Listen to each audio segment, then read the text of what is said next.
예, 반갑습니다. 오늘 임직자 교육 공식적으로 마지막 날이고요.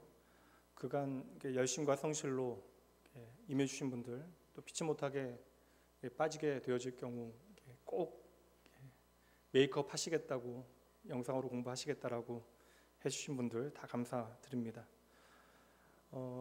오늘은 풍성한 삶의 기초 12번째 그리스도를 기다리기라는 주제로 함께 공부하도록 하고요. 지금 히브리서 말씀 그 뒷부분 좀 남았고, 그리고 또 이게 좀 5월 18일까지는 좀 우리가 섬김에 대한 주제로 좀 말씀을 나눌까 좀 고민 중이긴 한데, 여하튼 오늘로 우리가 마무리 되어집니다. 이제 5월 18일 날 우리가 임직식 하게 되어지는데, 사실 이제 교단에서 주일에 임직식을 할 수 있도록 이제 총회에서 이제 결정을 해서 우리가 이제 처음으로 주일 오후에 이제 임직식을 하게 되어지는데, 우리가 임직식 마친다라고 해서 이미 우리가 계속해서 나누고 있지만 어느 날 갑자기 그냥 그거 끝난다라고 우리가 좋은 일꾼이 되어지는 건 절대 아닙니다. 우리 청년들 결혼식 준비하다 보면 젊은 예비 부부들 항상 비슷해요. 아무리 문제 없다 하더라도 결혼식 준비하다 보면 또 싸우게 되고 또 이런저런 갈등이 있는데, 이제 결혼식 잘 끝나면 끝난다라고 생각하지만 사실 결혼식은 이제 결혼 생활의 처음 시작이 되어지는 것과 마찬가지로, 우리가 임직이라고 하는 것은 나를 직분자로 부르신 하나님 앞에 내가 이 직분 잘 감당하겠습니다라고 응답하는 것이고, 이제 그 응답은 여러분의 섬김의 자리에서 계속 이제 순종으로 나타나야 하는 것입니다. 그렇게 우리는 이제 구체적으로 주의 몸된 교회를 섬기면서 함께 자라나게 되는 것이죠. 무엇보다 이 자리에 있는 여러분 모두 이미 직분 가지고 섬기고 계시는 분들도 나를 돌이켜 하나님 보시기에 정말 좋은 임직자, 오늘 청년들에게도 그 얘기했거든요. 야, 그럼 너희들이 서로 인정해주고 서로 으쌰으쌰해주고 이게 중요한 게 아니라 결국 하나님께서 너희들을 어떻게 보시는가가 가장 중요한데, 여러분 낙원의 모든 직분의 자리에 있는 여러분들, 하나님 보시기에 정말 좋은 직분자, 교회를 행복하게 하는 좋은 일꾼 여러분 되시기 주님의 이름으로 축복합니다. 우리는 지금까지 예수 그리스도를 통하여 내 삶에 하나님께서 이루신 놀라운 일들에 대해서 공부를 했어요. 그게 이제 핵심입니다. 우리가 예수 그리스도를 믿는 자들로 예수님께서 내 삶에 행하신 일들을 내가 기억하고 그것을 누리고 풍성하게 생명으로 누리고 이제 그것을 기대하며 우리의 삶을 살아가야 한다라고 말씀을 나누었는데, 그렇다면 오늘은 이제 마지막 시간으로 이제 우리가 두 가지 같이 공부를 했잖아요. 지난 시간에는 그리스도를 닮아가기, 그리고 오늘은 그리스도를 기다리기라는 주제로 함께 나누도록 합니다. 오늘 네 가지 주제 함께 나누게 되어질 거예요. 우리가 지금까지 배웠던 것이요, 그리스도 안에 풍성한 삶의 기초의 청사진, 그 하나님의 설계도 다시 한번 정리해 보고요. 그리고 하나님의 나라의 백성으로 그 믿음의 계보를 잇고 있는 공동체, 우리는 그래서 개인으로 신앙생활하는 것이 아니라 하나님의 공동체로 신앙생활합니다라는 주제, 그리고 오늘도 하나님의 나라와 하나님의 백성들을 이끄시는 분이 바로 성령님이십니다. 마지막 주제는 그러한 하나님의 공동체로 우리는 하나님의 나라의 완전한 도래를 기다리는 삶을 살아가야 합니다라는 네 가지 주제로 함께 우리가 공부를 해보도록 하겠습니다. 오늘 여러분 이게 상당히 좀 두꺼운 책인데 책 한 권 끝내는 날이긴 하거든요. 이게 사실 이게 여러분들 얼마나 남아 있을지 약간 염려가 되긴 하지만 보통 여러분 책 한 권 끝날 때 이렇게 보통 우리나라 풍습 가운데 하는 거 있잖아요. 책거리라고 하는 거 합니다. 책거리. 예전에 우리가 이게 전통적으로 서당의 학동들이 책 한 권 배우게 되어지면, 책이 워낙 귀했던 시절이기도 하고 책 한 권을 좀 제대로 배우게 되어지면 이제 학동들이 이제 훈장님에 대한 이제 감사의 표시와 어떠한 마음으로 이제 간단한 음식들을 좀 준비해서, 제가 좀 자료를 찾아보니까 책이 귀했던 시절이기 때문에 그 책을 빌려준 친구들이 있으면 그 이제 필사하면서 이제 그 책을 빌려준 친구들에도 고마움을 표현하는 그러한 작은 행사가 바로 책거리라고 이야기하는데, 그 책거리 할 때 빠지지 않았던 음식이 바로 송편이라고 하더라고요. 그거 보통은 이렇게 학생들이 준비하는 게 맞죠. 가르치는 사람이 준비하는 법은 없는데,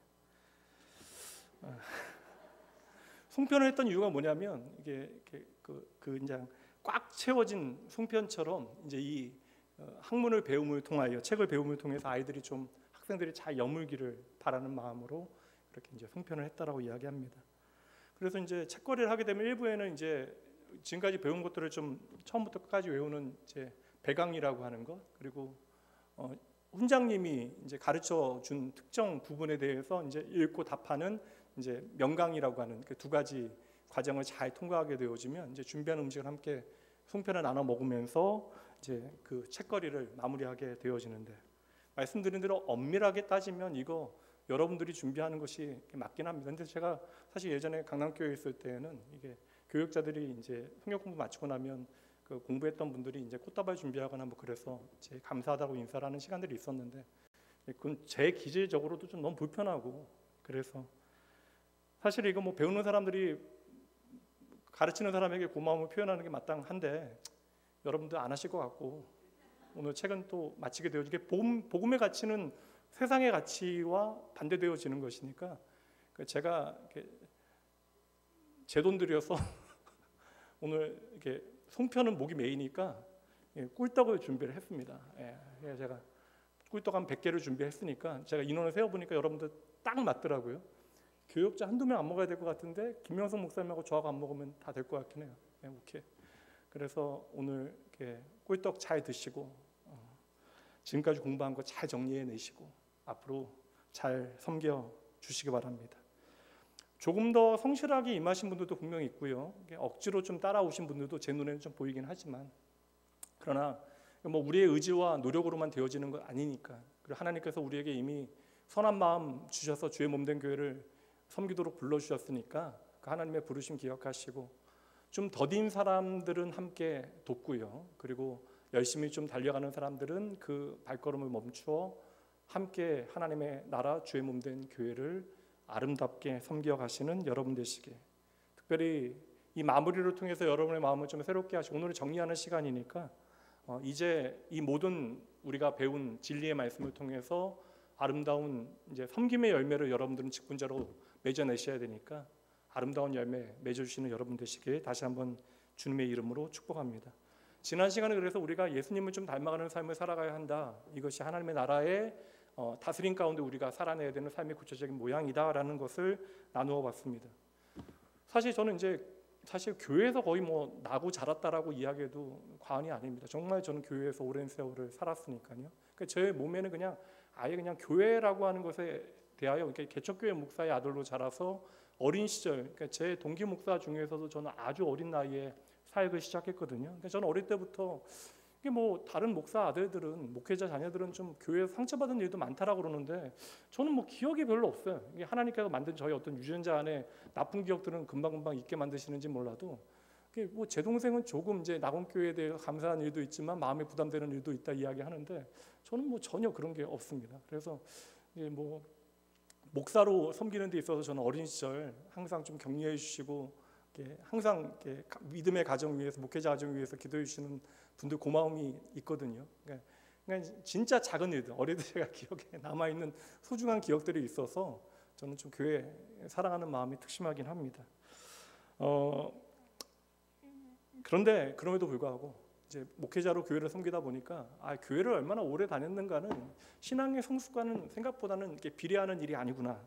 그리고 우리가 얼마만큼 성경의 지식에 대해서 많이 알고 있는가? 또 뭐 교회 어떤 특정 교회들은 사실 훈련의 과정들을 아주 막 타이트하게 정해놓은 교회들도 있는데 그러한 과정들을 우리가 어떻게 잘 마쳤는가? 그리고 우리가 물론 우리의 삶에서 하나님을 개인적으로 얼마나 선명하게 경험하는가 다 중요한 이야기이긴 하죠. 그런데 결국에는 신앙의 성숙이라고 하는 것은 우리가 맺어내는 성령의 열매를 통하여 증명되어져야 하는 것이죠. 그러니까 성령의 열매는 결국 예수님을 우리가 얼마나 닮아가는가, 그러니까 예수님을 닮아가는 삶의 모습들이 우리의 삶에 얼마나 있는가, 이게 바로 성령의 열매이고 그것이 이제 우리의 삶에는 예수의 향기로 나타나야 하는 것이죠.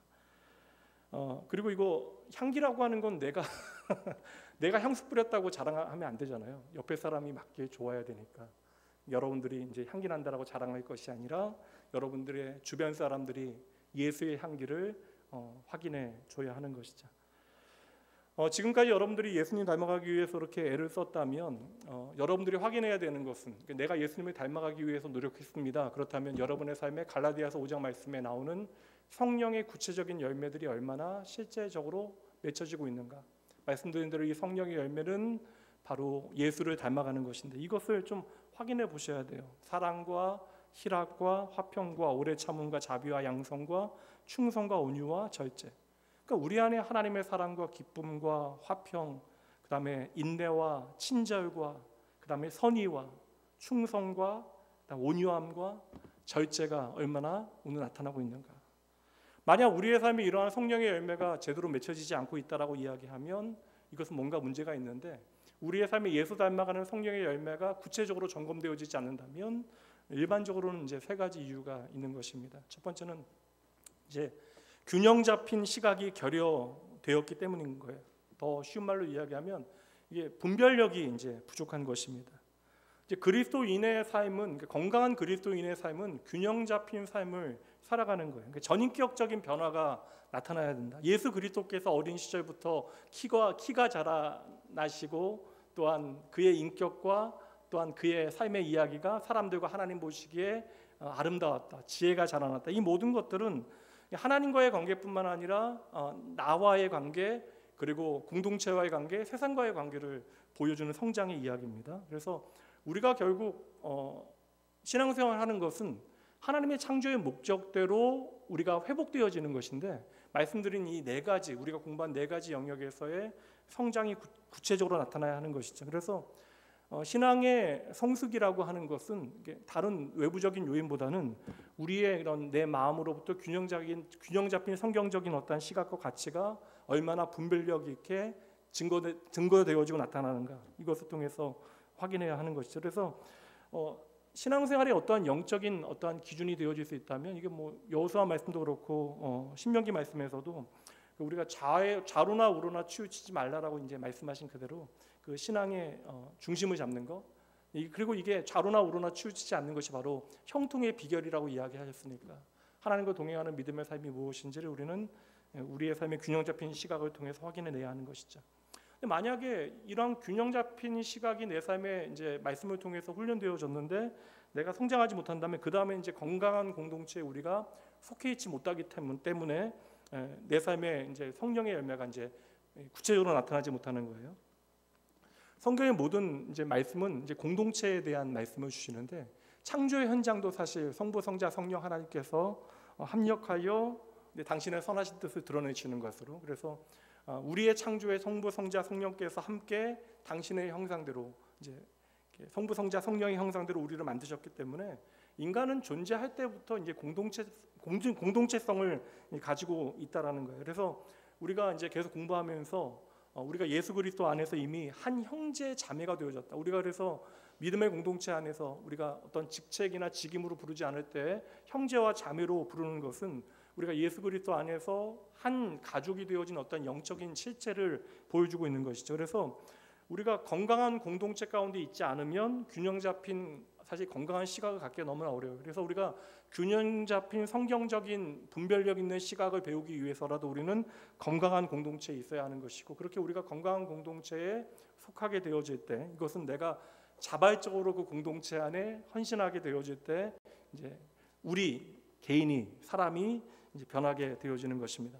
그리고 첫 번째, 균형 잡힌 그런 시각도 있고 건강한 공동체에 속해 있는데도 이제 잘 성장하지 않는 이유가 있다면, 그러니까 좋은 교회에 좋은 믿음의 사람들과 함께 신앙생활 함에도 불구하고 내 삶이 성장하지 않는다, 성령의 아름다운 열매들이 내 삶에 맺히지 않는다, 우리의 삶에 변화가 없다, 이것은 우리가 무지하기 때문에, 그러니까 성령 하나님, 오늘도 내 삶을 책임지시는 하나님에 대하여, 성령 하나님에 대해서, 그리고 하나님의 나라에 대해서 우리가 무지하기 때문인 것이죠. 이게 오늘 우리가 가장 많이 나누게 되어질 주제입니다. 그러니까 계속해서 제가 말씀드렸다시피 저는 성령을 그냥 지혜의 영으로, 지혜와 회복의 영으로 설명하기를 좋아하는데, 그간 기독교 역사 가운데 특별히 기독교 부흥기에 이제 주일학교 부흥기를 지나서 이제 우리가 이제 쉽게 얘기하면 기도원 부흥 운동이 한국에도 일어나기 시작하는데, 그러면서 이제 성령 하나님에 대해서 어떤 초자연적인 일들을 일으키시는 분으로 이해를 하게 되어지는 것이죠. 그래서 어떤 특정 성령의 은사들을 성령 그 자체로 오해했던 그러한 분위기가 교회 안에 있었습니다. 근데 성령 하나님은 그렇게 우리 안에 초자연적인 기적을 일으키시는 분이 아니라 우리 안에 성령께서 하시는 가장 중요한 일은 진리를 비추어내시는 일, 그러니까 진리를 적용하시는 일, 그리고 저와 여러분을 하여금 진리를 살아내게 하시는 분. 그래서 하나님의 나라가 다시 우리 가운데 임하게 되어질 그때까지, 예수님께서 다시 우리의 삶에 하나님의 나라를 완성하기 위하여 찾아오시는 그날까지 우리와 영원히 함께 하시며 그 진리를 우리의 삶으로 살아내게 우리를 도우시는 분, 그분이 바로 성령 하나님이십니다. 특별히 좀 이번 한 주는 좀 공부한 것들을 좀 정리해 보시면 어떨까라는 생각이 들어요. 그리고 가능하다면 여러분의 말로 좀 정리하는 일들을 좀 해보시면 좋을 것 같습니다. 그래야 그럼 여러분들의 삶에 좀 살아 숨쉬는 어떤 적용점들을 여러분들이 발견해내실 수 있어요. 그래서 이제 오늘은 마무리하는 시간이기도 하지만 지금까지 배웠던 것들 우리가 간략하게 이제 청사진이라고 말씀드렸는데 블루프린트잖아요. 쉽게 말하면 건설에서는 설계도와 같은 것인데 우리가 예수 그리스도 안에서 우리의 삶에 허락되어진 풍성한 삶을 이제 누릴 수 있는 어떠한 청사진, 하나님의 회복의 계획, 하나님의 그 인생 계획을 함께 좀 정리하며 먼저 좀 그려보도록 할게요. 뭐 지금까지 공부한 내용이긴 한데 사실 이거 보니까 우리 목사님 만들어 주신 게 너무 두꺼워서 저도 이제 2권으로 이제 받긴 했는데 이거 매번 가지고 다니시는 분들이 많지는 않을 것 같긴 해요. 집에 가서는 좀 정리를 해보시고 오늘은 좀 핵심적인 단어를 중심으로 나누어 보려고 하고요. 여러분들 좀 노트에 키워드 같은 거 좀 적어 보시면서 메모하시면서 들으셔도 좋을 것 같습니다. 제가 사실 첫 번째 시간에 이제 이렇게 해서 이제 오리엔테이션 함께 했거든요. 그 오리엔테이션도 전체 내용이 어떠한 내용으로 이 시간 이제 앞으로 이제 진행되어집니다. 여러분들에게 소개해드릴 때에 우리의 삶의 풍성한 삶이 어떻게 가능한가 이제 이거에 대해서 함께 나누었습니다. 그래서 우리는 나의 죄를 예수 그리스도 안에서 깨닫게 되어져요. 그러니까 내가 나의 의지와 노력으로 결코 하나님 앞에 나아갈 수 없다라는 사실을 알게 되어지는 것이죠. 그래서 나의 죄를 깨닫고 주님의 대속적인 죽음을 이제 받아들이는 거예요. 이게 믿음인데 이를 통하여 하나님과의 관계를 이제 회복하는 거예요. 여기서부터 바로 이제 변화가 시작되어지는 것입니다. 그러니까 우리가 그리스도 안에 속하게 되어지고 하나님의 나라 백성이 되어졌다라는 것이죠. 그래서 내가 그리스도 안에서 그리스도로 말미암아 내 삶에 허락되어진 모든 것들을 이제 믿음으로 받아들이는 거예요. 그러니까 예수님께서 나를 위하여, 그러니까 예수님께서 행하신 모든 일들이 바로 나를 위하여 행하신 일이라는 사실을 믿음으로 받아들이게 되어지면서 이제 깨어졌던 모든 관계, 우리가 하나님 앞에 범죄함으로 깨어졌던 모든 관계들이 이제 회복되어지는 거예요. 점진적으로 이제 성장하게 되어지는 것입니다. 이 모든 것을 가능하게 만드는 근본적인 바로 은혜가 바로 하나님의 나라의 복음이다. 예수 그리스도께서 우리의 삶에 행하신 모든 일들이다라고 말씀을 나누었습니다. 그래서 예수 그리스도 안에서 가장 중요한 핵심, 회복의 핵심은 깨어진 관계의 회복이 되어지는 거예요. 그리고 이것은 단 한순간에 우리의 삶에 완성되어지는 것이 아니라 우리가 하나님과의 관계가 회복되어지면 이제 다시 하나님의 다스림 안에 들어가게 되어지는 것인데 우리가 하나님 다스림 안에 하나님의 주권을 인정하며 우리의 삶을 살아가게 되어지면 우리의 삶에 이제 평생 동안 점진적인 회복의 증거들이 나타난다. 그 변화의 증거들이 균형 있게 이루어져 간다. 이게 이제 우리가 첫 시간 나누었던 오리엔테이션이었습니다. 그리고 이어서 첫 번째, 두 번째 강의에서는 그리스도 안에 있는 새로운 이제 피조물인 나. 그러니까 예수님께서 내 삶의 주인이시라라고 하는 것이 과연 어떠한 의미일까? 그러니까 우리가 하나님의 은혜 가운데 하나님이 나의 구원자 되시는데 그렇다면 이제 내 삶의 주인이 누구인가에 대한 명백한 인식과 선언이 있어야 된다. 그래서 예수님이 내 인생의 주인이라는 사실을 깨닫게 되어지는 것이 바로 하나님의 다스림 안에 살아가게 되어지는 것인데 그것이 우리가 다른 말로 이야기하면 예수를 믿는다, 예수를 영접한다. 그러니까 예수님을 내 삶의 주인으로 모시고 살아가는 것이 바로 예수를 영접하는 삶이 되어진다. 그러기 위해서는 우리의 삶에 예수님을 통해서 이루신 놀라운 일들을 확인하는 작업이 반드시 필요한 것이죠. 그러니까 우리가 예수 그리스도 안에서 이제 하나님께 용납되어진 거예요. 그러니까 우리는 예수 그리스도로 말미암아 하나님의 가족으로 이제 받아들여진 것입니다. 그래서 우리는 예수 그리스도 안에서 아주 스페셜한 특별한 존재가 되어졌다. 이것이 우리의 이제 가장 중요한 정체성과 자존감이 되어져야 하는 것이죠. 그러니까 세상에서는 절대 얻을 수 없는 중요한 진리가 되어지는 거예요. 그러니까 예수님으로만 정의되어질 수 있는 새로운 자존감과 정체성을 우리는 가지게 되어졌다. 그러니까 우리가 이제는 믿으니까 그냥 뭐 천국 간다 정도가 아니라 우리는 그리스도 예수 안에서 하나님의 공동체에 속하게 되어진 것이고 우리가 이제 내 인생의 주인을 예수님으로 모시게 되어진 것입니다. 이 모든 일들이 예수 그리스도 안에서 이루어진 일들, 그리고 이 모든 예수께서 행하신 놀라운 일들을 나의 것으로 받아들이게 하는 것이 있으니 그것이 바로 두 글자 믿음이 되어지는 것이죠. 그래서 오늘 사람들이 하나님의 축복을 풍성히 누리지 못하는 이유는 하나님께서 하신 일이 무엇인지를 제대로 알지 못하기 때문에 그런 거예요. 그리고 그것을 내가 믿음으로 제대로 받아들이지 못하기 때문이다. 그래서 이 강에서는 믿음이 무엇인가를 이제 여러분들과 함께 나눴어요. 그래서 믿음이라고 하는 것은 여러분 그냥 계속해서 세뇌하거나 맹신하도록 만드는 어떤 자기 확신이 아니다. 믿음이라고 하는 것은 내가 원하는 것이 되어질 것이라고 확신하는 어떠한 그러한 긍정적인 사고도 아니다. 믿음은 철저하게 무엇에 근거하여야 하는가? 하나님의 약속. 그러니까 하나님의 약속이 어떻게 이루어졌는가? 하나님의 약속이 예수 그리스도를 통하여 어떻게 내 삶에 이루어졌는가를 믿는 것이 바로 믿음이다. 하나님께서 약속하신 모든 것들을, 말씀을 통해 약속하신 모든 것들이 예수 그리스도 안에서 내게 어떻게 이루어졌는가를 전인격적으로 받아들이는 것, 이것이 바로 믿음이 되어지는 것입니다. 그래서 기독교의 믿음은 여러분, 세상의 모든 종교는 지성이면 감천이다라고 하는 원리가 적용되어져요. 특별히 자연 철학에 기대고 있는, 사실 4세기의 기독교 역사, 그때 이제 쉽게 얘기하면 로만 캐톨릭이라고 이야기할게요. 로만 캐톨릭의 어떤 자연 철학 안에서는 인간에 대한 여전한 좀 신뢰가 있습니다. 그래서 충분히 우리의 죄에 대하여 어느 정도 우리가 좀 무언가를 이렇게 갚을 수 있는 방법들이 있다라고 이제 자연 철학은 설명을 해요. 근데 지성이면 감천이다라고 하는 것이 절대 기독교 진리 안에서는 적용되어질 수 없습니다. 그러니까 믿음이라고 하는 건 유일해요. 그러니까 하나님께서 무엇을 행하셨는가에 대해서 내가 바르게 아는 것, 그리고 그것을 제대로 믿는 것.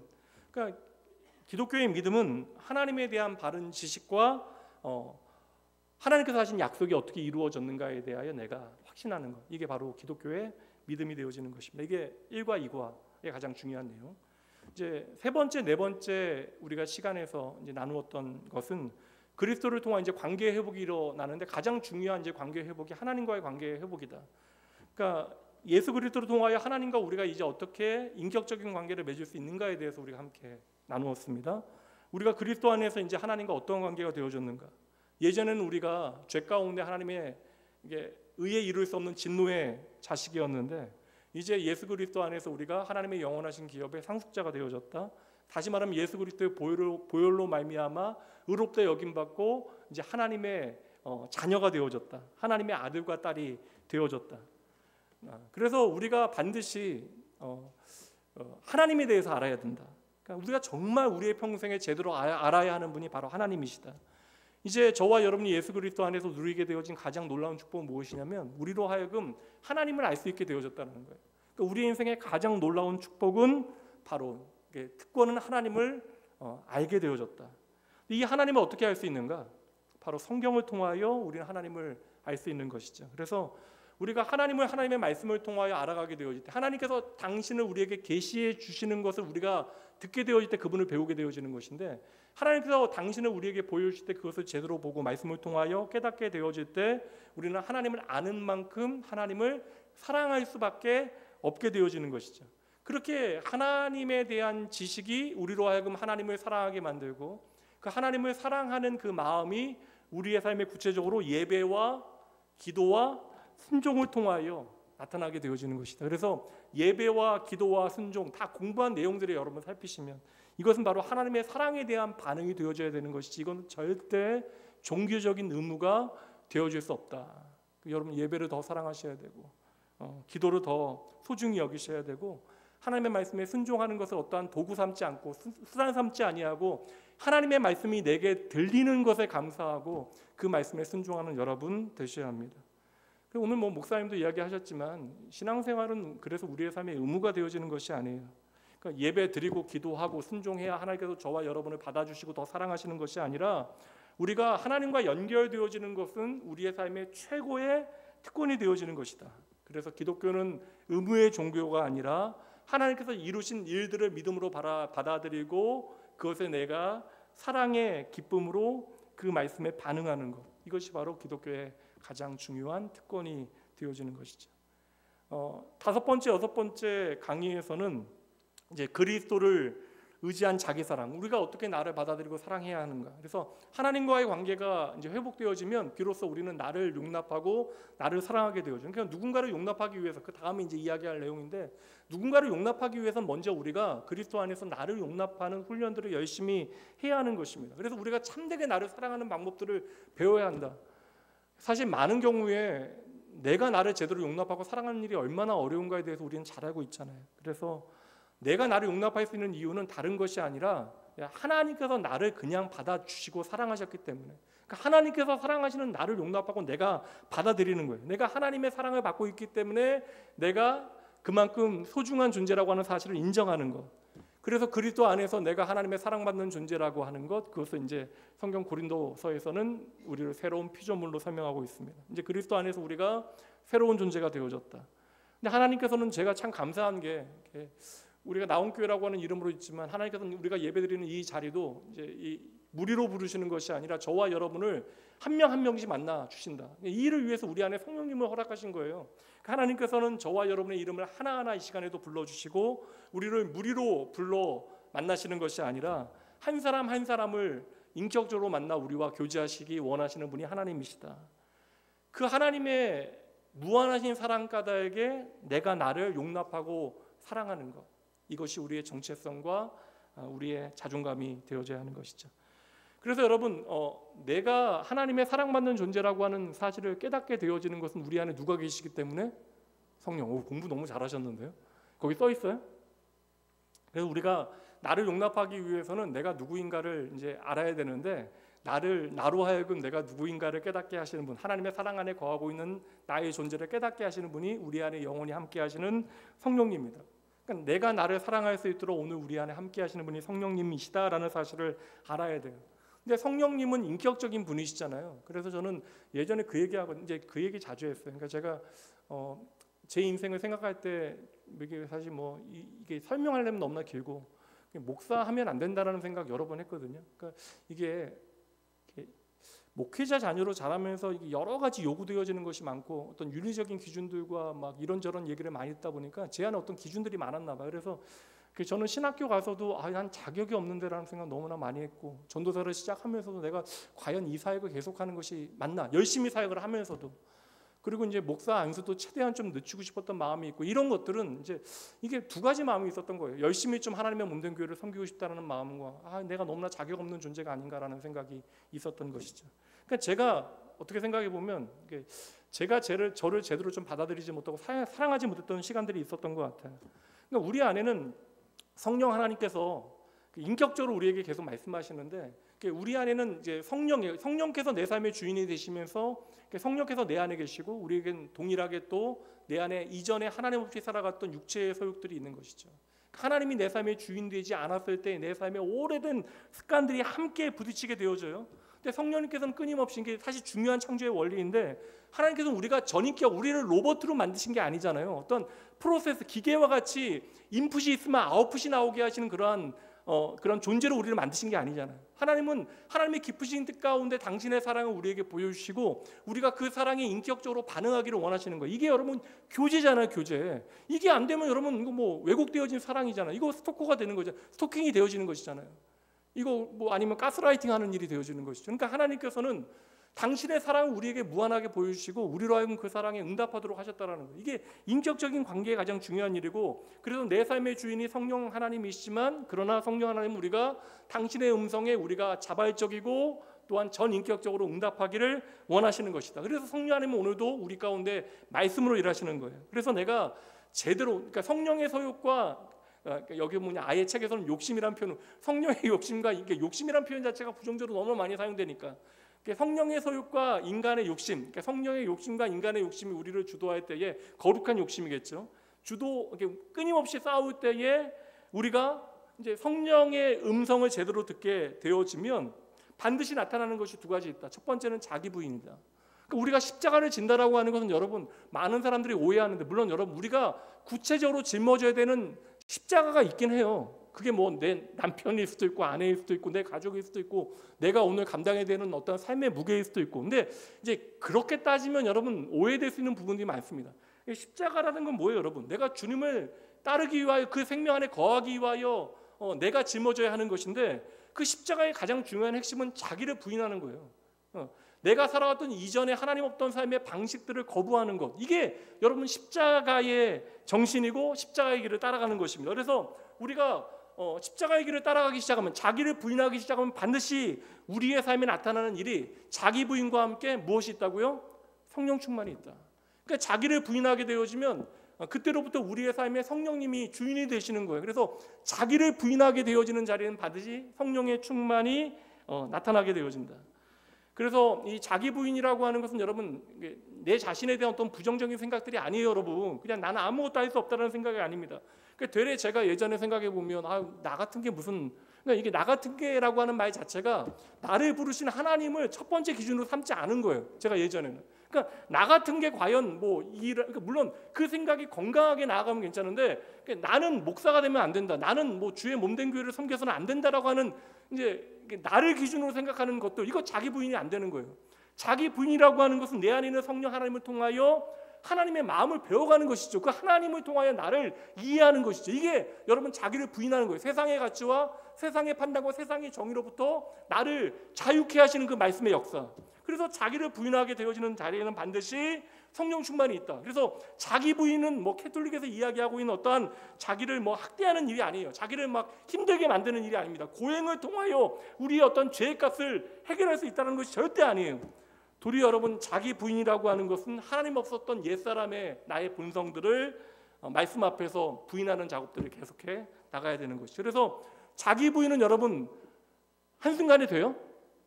아니라고. 이게 평생 우리가 해야 되는 일이에요. 그러니까 자기를 부인하는 일과 성령 충만한 일은 우리가 평생 계속해서 해 나가야 되는 작업입니다. 성령 충만은 성령님이 우리 안에 있어야 가능한 일이잖아요. 그러니까 제가 우리 목사님들하고 그 얘기했는데, 청년들이 찬양에 대한 질문하면 가끔 찬양의 내용들이 신학적으로 옳고 그런가? 이제 저는 그거 그냥 크게 문제 없으면 그냥 고백해라. 성령님께서 인도하신다. 저는 그 생각이 좀 있긴 합니다. 그런데 이게 성령님께서 어느 날 성령님 임하시옵소서, 우리가 임하시옵소서 한다고 임하는 분이 아니잖아요. 약속은 뭐예요? 성령님은 이미 예수 그리스도 안에서 우리 안에 영원히 함께 하시는 분이에요. 근데 성령님을 임하시옵소서 이야기하는 건 뭐예요? 내가 성령님을 갈망합니다. 오늘 성령의 음성을 듣기 원합니다. 성령의 내주하심을 믿고 성령의 가르침에 따라 내 삶을 쳐서 복종시키기 원합니다. 그러니까 성령의 음성을 듣고 나를 복종시키는 것이 자기 부인이 되어지는 것이고, 그 성령 하나님을 통해서 내가 나를 부인하는 것을 통하여 우리 안에 성령께서 내주하시 일하시는 것, 그 결과로 성령 충만은 무엇을 맺어내야 된다? 대답하시죠. 성령 충만은 여러분 무엇으로 결과로 나타나야 돼요? 맺어낸다라고 하면 옆에 나와야죠. 열매를 맺어내야 된다. 그래서 우리가 성령 충만하면 반드시 우리의 삶에 열매가 맺혀져야 하는 거예요. 그러니까 성령께서 우리 안에는 말씀을 통해서 계속해서 책에는 비전이라고 이야기하는데, 하나님께서 우리에게 이제 길을 보여주시는 거예요. 우리가 어떻게 살아야 되는가에 대해서 소망과 길을 보여주시고, 또한 그 소망과 길을 걸을 수 있도록 우리에게 적절하게 능력을 부어주시고 좋은 선택을 하게 하시고, 그리고 믿음의 공동체를 제대로 섬길 수 있는 은사들을 허락하신다. 이게 여러분 계속 공부한 내용들이잖아요. 그렇게 여러분 성령 충만인 그러한 은혜의 선순환이 사이클로 계속해서 이루어질 때 성령 충만의 결과로 성령의 열매들이 우리의 삶에 맺혀지는 것이다. 그래서 여러분 성령 충만하면 목소리 변하고 여러분 이상한 사람들이 되어지는 것이 아니라, 성령 충만의 결과는 하나님의 형상을 회복하는 것이다. 하나님의 형상을 회복하는 것은 결국 예수 그리스도를 닮아내는 것이고, 예수의 향기가 내 삶에 드러나는 것이고, 그것은 바로 우리의 삶의 구체적인 성령의 열매들이 맺혀지는 것이다. 갈라디아서 5장의 성령의 열매들은 결국 예수님의 성품인데, 그것들은 다 관계에 대한 거잖아요, 여러분. 맞죠? 처음 배우세요? 네. 이게 이제 6장까지 내용. 7강과 8강은 무엇이에요? 7번째, 8번째 우리가 강의에서는 공동체, 하나님의 다스림 가운데 이제 살아가는 공동체. 오늘 이제 뒷부분에서 나누게 되어질 터인데, 우리가 나를 사랑하게 되어지면 그 다음에 반드시 생각해야 하는 것이 공동체에 대한 것. 그러니까 사람은 홀로 살아가지 못하도록 하나님께서 창조하셨다. 이게 창조의 원리예요. 왜 그렇습니까? 얘기하실 필요 없어요. 그러니까 제가 얘기하는 건 기질적인 측면에서는 개인주의가 가능합니다. 그러니까 타고나기가 혼자가 편한 사람들 있지 않아요? 요새 MBTI 얘기하지만 뭐 I 성향의 사람들, 내가 에너지를 좀 쉽게 얘기하면 스스로 좀 충전하는 홀로 있어야 되는 시간이 반드시 필요한 사람들. 근데 그런 사람이라고 해서 공동체가 필요 없느냐? 절대 아니라는 거예요. 그러니까 개인적인 측면에서는 그러니까 기질적인 어떠한 개인주의는 가능하지만 신앙적인 측면에서 개인주의는 가능하다, 가능하지 않다. 대답하세요. 가능하다, 가능하지 않다. 가능하지 않다라는 거예요. 예. 신앙은 절대 여러분 홀로 건강해질 수 없습니다. 왜냐하면 성령의 열매가 확인되어져야 되는데 홀로 성령의 열매를 확인할 수 있는 방법이 없는 거예요. 그러니까 결국에는 기독교 신앙이라고 하는 것은 보이지 않는 개념들이 분명히 있잖아요. 우리의 신앙의 내용은 보이지 않는 하나님에 대한 것이기 때문에 때로는 그 진리의 체계가 좀 추상적일 때가 있어요. 그러니까 우리가 느끼기에는 사실 뭐 사랑이라고 하는 단어 자체가 얼마나 추상적입니까? 근데 하나님에 대한 사랑이 추상적으로 드러날 때 하나님께서는 이 하나님에 대한 사랑을 어떻게 우리의 삶에 구체적으로 살아내라? 형제 사랑으로 살아내라. 그래서 하나님의 계명 중에도 하나님을 사랑하고 형제를 사랑하라라고 우리에게 말씀하시는 거예요. 그래서 추상적인 신앙의 개념은 반드시 우리의 삶에 구체적인 개념으로 사실적으로 나타나야 하는 것이다. 이게 바로 성령의 열매이다. 그러니까 하나님의 진리를 우리의 삶에 적용해서 공동체 가운데 나타내시는 분이 바로 성령 하나님. 그래서 하나님을 사랑하면 반드시 형제 사랑으로 나타나야 된다. 그러니까 반대로 이야기하면 좀 우리가 직설적으로 이야기하면 형제를 사랑하지 않으면 하나님을 사랑하는 것이 아니다. 그래서 우리가 교회 공동체는 반드시 속해야 되는 거예요. 저는 그렇게 퀘이커나 무교회주의자도 인정하지 않습니다. 그러니까 인간에 대하여 잘못하는 거예요. 인간에 대하여. 그러니까 하나님 앞에 인간이 어떤 존재인가에 대해서 그들은 제대로 알지 못하는 것입니다. 그러니까 우리가 교회 공동체에 속하는 것은 교회는 우리를 피곤하게 만드는 것이 아니라 그 공동체는 바로 우리를 지키기 위한 하나님의 은혜의 방편과 수단이 되어진다. 그래서 반드시 믿음의 사람들은 교회 공동체에 속해야 하는 것이고 이것은 우리의 선택의 대상이 아니라 성경의 가르침이고 진리가 되어지는 것이다. 영원하신 하나님의 교회에 해당되어지는 이야기지만 우리가 지역 교회를 선택하고 그 교회에서 섬기는 일도 우리가 동일한 무게를 좀 가져야 한다는 것이죠. 그래서 우리가 하나님의 공동체, 하나님의 가족이 되어졌다. 가족이 되어졌다라고 하는 것은 내가 책임져야 되는 사람들이 생겼다라는 거예요. 그러니까 부모가 사실 모든 철없는 커플이 자녀를 낳으면 무한한 책임감이 생겨요. 이게 참 이상하잖아요. 부담이 되는데 무한한 책임감이 생겨요. 뭐 우리 집사님도 이렇게 자녀를 위해서 정말 죽을 수 있다라는 생각이 들더래요. 이게 말이 안 되는 건데 이게 하나님께서 이렇게 생명에 대한 책임감을 가족 안에 느끼게 하시는 것이 하나님의 창조의 원리가 되잖아요. 그래서 우리가 예수 그리스도 안에서 하나님의 가족이 되어진다라는 것은 이거 실제적으로 주의 몸된 교회 안에 공동체 안에 나의 형제, 자매 이게 어떤 종교적인 표현이 아니라 나의 형제와 자매를 용납하고 받아들이는 것으로부터 출발되어져야 된다. 이건 반드시 필요한 거예요. 우리가 믿음의 공동체 안에 이 일을 열심히 연습해야 됩니다. 우리가 형제 사랑해야 하나님의 좋은 자녀다. 효도하는 자녀다. 이게 여러분 이게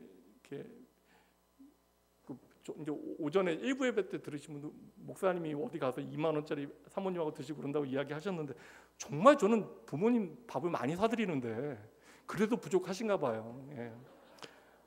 근데 뭐 제가 밥 여러 번 사드리는 것보다 동생하고 더 화목하는 게 좋지 않으시겠어요, 목사님? 어떠세요? 이 부모들의 가장 원하는 마음 아니겠습니까? 예. 믿음의 공동체 안에 내 안에 용납하지 못하는 어떠한 미움과 다툼이 있다면 이거 하나님께서 기뻐하실 수 없어요. 그래서 이 문제 하나님 앞에 우리가 점검하고 해결하기 위하여 믿음의 공동체 안에 끊임없이 여러분 성령 하나님을 통해 우리에게 주시는 말씀에 계속해서 반응해야 합니다. 근데 결단을 했어요. 제가 조금 더 한번 열심히 어머니 아버지 모셔보자. 근데 이 정도면 잘한다 생각했는데 이것도 교만이 없나 봐요. 그래서 진리는 반드시 좀 우리 안에 내면화되고 그 내면화되어진 진리는 반드시 우리의 삶의 열매로 맺혀져야 한다. 그래서 우리가 형제를 사랑하게 되어진 반드시 나타나는 것이 피차 복종하는 것이다. 그러니까 교회는 반드시 좀 순종의 역사가 나타나야 하는 거예요. 그러니까 피차 복종하는 일이 두 가지입니다. 무엇이라고 말씀드렸죠? 용서하고 용납하는 일. 저는 왜 이렇게 사실 제가 90년대 가장 뜨거운 시기, 90년 초반에 가장 뜨거운 시기에 한국 교회가 가장 뜨거웠던 시기에 신학교에 들어갔어요. 그리고 저는 한국 교회의 가장 부흥기, 피크, 그러니까 지금 뭐냐면 3세대 목회자들이 엄청나게 지금은 사실 그 다음 세대의 목회자들이 등장을 못하는 이유가 교회가 성장을 안 하다 보니까. 예전에 보면 뭐 복음주의 4인방, 5인방, 6인방 뭐 그런 목사님도 계셨잖아요. 근데 그분들이 다 3, 40대 엄청난 교회 부흥을 경험했던 세대들이거든요. 그렇게 리더십을 형성했던 그러한 분들인데.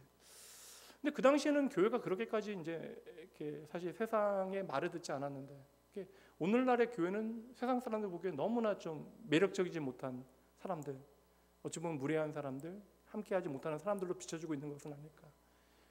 이게 좀 약간 우리 자신을 좀 돌아볼 필요가 분명히 있습니다. 이게 사실 복음의 가치는 사실 용서로부터 출발하는 것이잖아요. 하나님의 사랑은 용서로부터 출발하는 것인데, 그 용서는 그냥 그 죄에 대해서 눈 감는 것이 아니라 뒤에서 이제 공부하지만 정의와 사랑이 만나는 자리가 되어져야 하는데, 이 기독교의 본질은 결국 용서와 용납으로부터 출발되어야 되는. 그래서 제가 그때 뭐 1만 달란트하고 100데나리온 절대 우리가 포기할 수 없는 돈입니다. 나에게 자격이 있는 거예요. 근데 자격이 있는 이것을 포기할 수 있게 만드는 힘이 어디에 있는가? 이게 내가 어디까지 용서받았고 내가 어디까지 사랑받았는가를 기억할 때 가능한 일이 되어지는 거예요. 그래서 여러분, 교회는 다른 것 하는 것이 아니라 뭐 일도 열심히 해야죠. 그런데 교회는 결국 형제 사랑하라고, 내 사랑하는 형제 용납하라고, 그들 용서하라고 하나님께서 우리에게는 은사를 주신 거예요. 그 은사가 바로 성령의 열매를 맺어낼 수 있는 다양한 일들입니다. 이거 우리가 함께 공부했고요, 자세히. 그리고 이제 9번째, 10번째 강의에서는 그리스도와 함께하는 세상살이에 대해서 공부했습니다. 우리는 말씀드렸잖아요. 저는 예전에 그 생각했어요. 하나님 나라 좀 빨리 가는 것도 복이겠다. 제가 전에도 한번 나누었지만, 제가 이제 처음에 신학교 다닐 때 신학 그만두겠다고 생각했던 이유가, 제가 신학교에서 너무 좋아했던 친구 한 명이 있습니다. 황일순이라고 하는 친구였는데, 저희 청년회 집회, 낙원교회에서 있었던 집회 토요일 날 왔다가 이제 저희 교회에서 한번 예배드리고 가겠다라고 이야기했어요. 청년 집회 왔는데, 그날 이제 그 교회, 이제 신림동에 있던 교회에서 답사를 가는데, 수련회 답사를 가는데 잠시 지나가니까 같이 가자. 근데 이제 그 친구는 이제 저하고 오랜만에 시간 보내니까 안 가고 이제 내일 낙원교회에서 예배드리고 자기는 이제 가겠다. 그 답사 안 가겠다. 근데 저는 그때 이제 교회에서 일부러 여기 찾아오는데 가라고 이제 등 떠밀어 보냈는데, 그날 저녁에 이제 그 일순이라는 친구가 홍천강에서 초등학교 아이 2명 건져내고 죽었거든요. 그래서 이제 제가 그때 이제 이게 구체적인 죽음의 문제가 이제 나하고 이제 연관되어졌다고 생각하니까, 이게 그때는 너무나 괴로워가지고, 이게 뭐 하나님 살아계시면 나보다는 10배는 착하고 좋은 저 친구 하나님께서 데려가시고, 나는 제가 이게 보면 다른 의도가 있는 게 아니라, 이게 나를 남겨놓는 게 맞으신가? 그러니까 제 좁은 가치 안에서 이제 하나님을 이해하려고 아무리 애를 써도 이해가 되지 않는 그런 순간들이에요. 그래서 제가 2, 3년 되게 좀 이 문제를 가지고 제가 씨름했던 것 같아요. 그리고 군대 가서 이제 도망가듯이 이제 여자친구 말도 안 하고 군대 신청해서, 그때 저희 아내는 저와 헤어질 수 있는 좋은 기회가 있었는데 말도 안 되고 군대 갔는데 기다려줘서, 그렇게 이제 좀 그런 괴로움이 제 안에 있었던 것 같아요. 그러니까 제가 영원한 하나님의 나라의 목적에 대해서 놓치게 되어지니까, 이 땅의 삶에 대해서 제가 오해하게 되어졌던 부분이 있는 것 같고, 이제 이 문제를 제가 온전히 좀 해결하기까지는 한 10년, 그러니까 머리로 신학적인 지식으로 해결하는 게 아니라 제 마음으로 받아들이기까지는 한 10년 정도 세월이 필요했던 것 같습니다. 우리가 왜 오늘 이 땅에 존재하는가? 그리스도 안에 있는 나라고 하는 존재가 왜 이 땅을 살아가고 있는가? 우리는 이 세상에서 결국 하나님의 다스리심을, 하나님의 나라를 선언하고 증거에 대해 책임이 있는 것입니다. 그래서 이제 그리스도와 함께하는 세상살이의 첫 번째 부분에서는 전도에 대해서 이야기했는데, 전도는 다른 것이 아니라 이제 오전에도 목사님 얘기했던 세 번째 기독교의 이제 중요한 진리를 이야기하실 때 전도에 대해서 말씀하셨잖아요. 전도라고 하는 것은 여러분, 그냥 교회 사람 한 명 더 늘리는 것, 한 명 늘리는 것도 물론 영혼의 문제이긴 하지만, 지옥 가는 사람들에게 천국 티켓 하나씩 나눠주는 거, 이건 전도가 아니에요. 왜 우리가 전도해야 되는가? 이 전도는요, 이 구원의 일은 하나님께서 하시는 것이지만, 전도는요, 여러분, 하나님을 나의 주인 삼은, 하나님을 나의 왕 삼은 사람들이 하나님의 나라를 선포하는 일이 바로 전도가 되어지는 것입니다. 이 땅의 주인이 하나님이십니다라고 우리가 선언하는 일, 그리고 이것이 바로 우리의 세상살이의 가장 중요한 목적이 되어져야 한다. 이 땅의 주인이 누구이신가, 생명의 주인이 누구이신가, 이것을 알려주는 일이 전도가 되어진다. 그러니까 어서 빨리 여러분 하나님의 나라로 돌아오십시오라고 초청하는 것이 바로 전도. 이 땅에서의 여러분 모든 관계는, 오늘 목사님께서 이야기하시지만 안 되면 울기라도 하라고, 이 모든 관계는 이 생명활동과 연결되어지고 집중되어져야 한다. 여기에 우리의 진실함과 우리의 모든 열정이 쏟아져야 한다. 그래서 여러분, 우리가 왜 예수 믿는 사람들로 그리스도인의 자존감을 가지고 좋은 그리스도인이 되어줘야 하는가? 왜 매력적인 사람들이 되어줘야 하는가? 왜 다른 이들에 대해서 우리가 선대해야 되고 환대해야 되는가? 왜 우리가 좋은 표현과 좋은 태도를 가지고 살아가야 하는가? 바로 이 전도의 사명, 하나님의 나라를 선언하는 이 사명을 통하여 우리가 하나님의 하나님 되심을, 하나님의 왕 되심을 인정하도록 해야 되잖아요. 그래서 우리는 좋은 그리스도인들이 되어져야 하는 것입니다. 이렇게 하나님의 다스림을 세상 가운데 우리가 선언하고 그리스도의 아름다운 덕을 선전하는 것이 전도라고 한다면, 복음 전도라고 이야기한다면, 이제는 우리가 살아가는 삶의 자리에서 하나님의 다스림을 이제 드러내기 위해서 애쓰는 것이 바로 세상 경영이다. 이게 이제 십과의 핵심적인 내용입니다. 그래서 우리가 세상을 경영하는 가장 중요한 원리 두 가지를 설명드렸어요. 무엇이죠? 정의와 사랑. 이제 이게 다 정보들이 깨어지긴 했지만 여러분 얼추 기억은 나시죠? 그러니까 하나님께서 이 세상을 경영하시는 가장 중요한 원리가 바로 정의와 사랑인데, 이 두 가지는 여러분 함께 나타나야 하는 거예요. 한번 따라해 보세요. 하나님께서 옳다 하실 때 그것이 정의다. 제가 오타 점검하는 게 너무 싫어서 목사님도 원고 드리고 오타 점검을 안 하는데, 그때 이제 여러분도 원고가 이 마지막 줄이 좀 이상하다고 느낀 분 계세요? 계신 분 혹시 있었어요? 그렇게 선하고 아름다운 좋은 분들이 계셨는가 싶어서. 이상한 분 아무도 안 계셨어요? 거꾸로 써 있어가지고 그게. 그러니까 하나님께서 옳다 하실 때 그게 정의가 되어지는 거예요. 그러니까 내가 옳다라고 하는 거, 사람들이 옳다라는 것이 아니라 하나님께서 옳다라고 하는 것이 정의가 되어지는 것입니다. 이 절대적인 기준은 그래서 하나님의 말씀이 되어지는 거예요. 그래서 제가 다른 것들은 다 양보할 수 있지만 이게 하나님의 말씀을 기준으로 볼 때 안 되는 건 안 되는 거예요.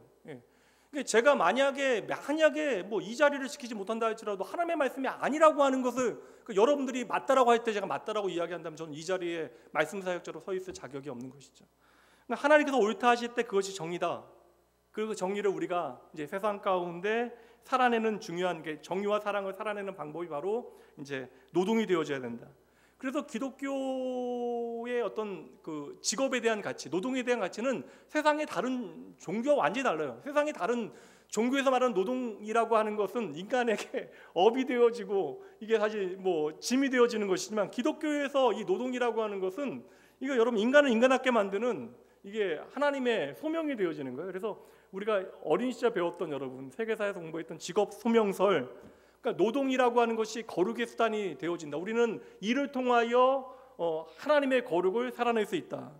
그리고 제가 그 당시에도 말씀드렸지만 여러분, 우리가 천국 가서도 이 일을 해야 안 해요?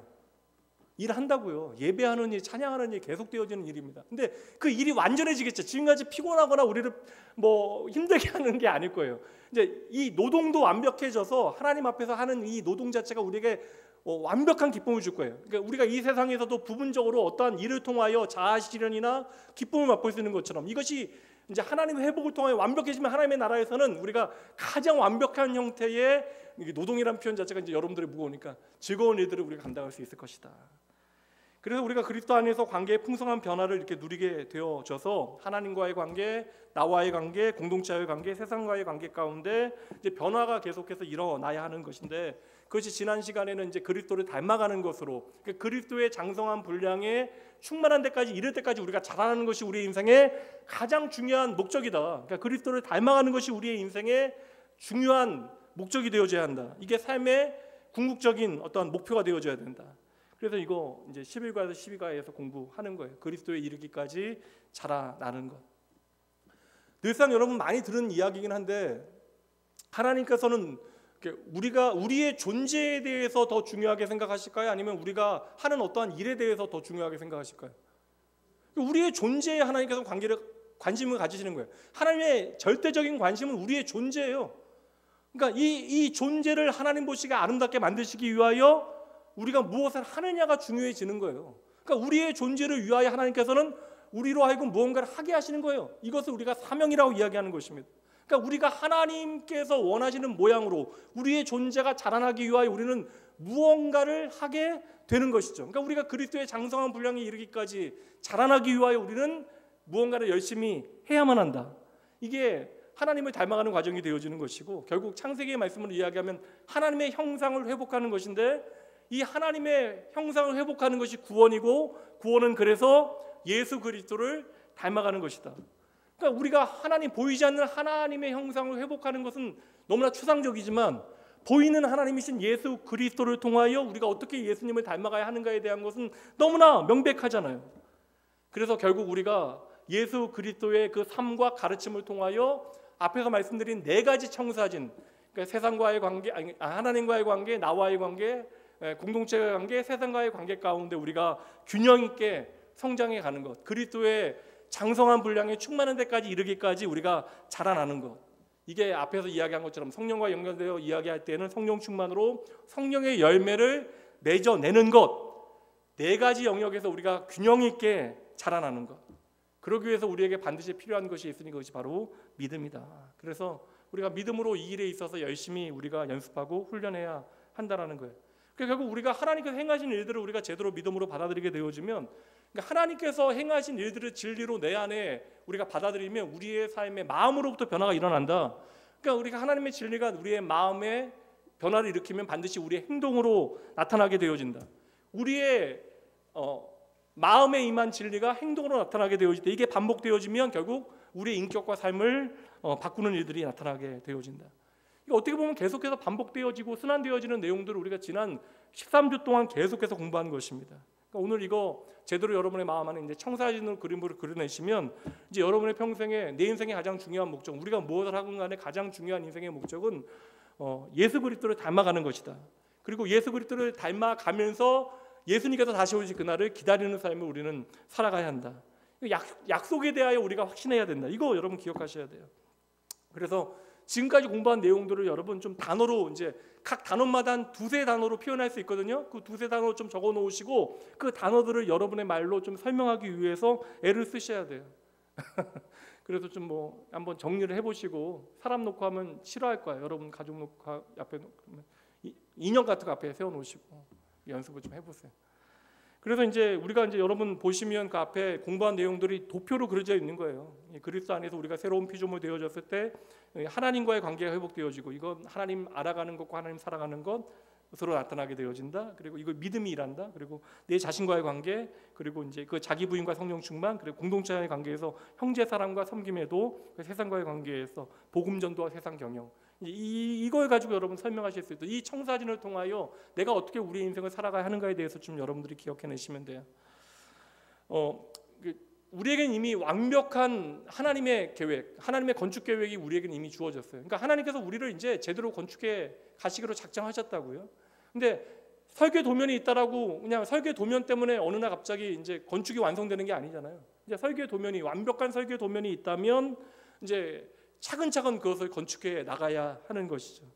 마찬가지로 이제 우리에게 분명한 하나님의 이렇게 청사진이 있다고 해서, 우리 인생의 청사진이 있다라고 해서, 하나님 나라의 청사진이 우리에게 있다라고 해서 어느 한순간에 우리가 예수 그리스도를 닮아지는 모습으로 한순간에 우리가 성장해 나갈 수는 없다. 그러니 이 청사진 위에, 이 믿음의 토대 위에 우리가 기초를 잘 놓고 평생에 걸쳐 이 네 가지 영역에서 조금씩 우리가 자라나야 된다. 그래서 하나님 나라의 대헌장이 되어지는 이제 산상설교 말씀 보면 5장에서 7장까지 말씀 볼 때 7장 마지막에 보면 뭐 나와요? 건축 얘기 나오잖아요. 우리가 모래 위에 말고 반석 위에 집을 지어야 한다. 이제 그 말씀 나오잖아요. 그래서 우리가 하나님의 집으로 건강하게 이제 세워져 가기 위해서 하나님의 건축 계획에 따라, 하나님의 청사진에 따라 우리의 인생이 전 인격적으로 제대로 성장해 나가기 위하여, 아름답게 지어져 가기 위하여 우리에게 허락하신 은혜의 수단이 있으니 건강한 공동체, 두 글자로 교회이다. 그러니까 교회가 우리에게 너무나 필요한 것이죠. 이미 우리가 너무 여러 번 읽었던 말씀이긴 한데 다시 한번 읽어보도록 할게요. 에베소 4장 13절 말씀 읽어주세요. 시작.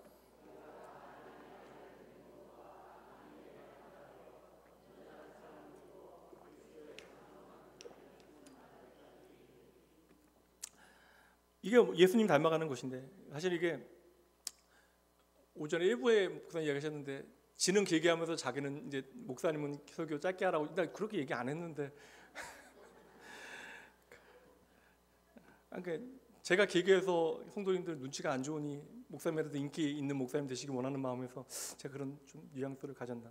근데 사실 이게 오후에 제가 이렇게까지 길게 안 하는데 사실 여러분 이거 제자 훈련할 때 2시간 이상씩 강의하는 내용들이긴 해요. 그래서 제가 대부분 지금 내용 잘라내고 중요한 내용만 하다 보니까 1시간 뭐 20분에서 30분 안에 끝내긴 합니다.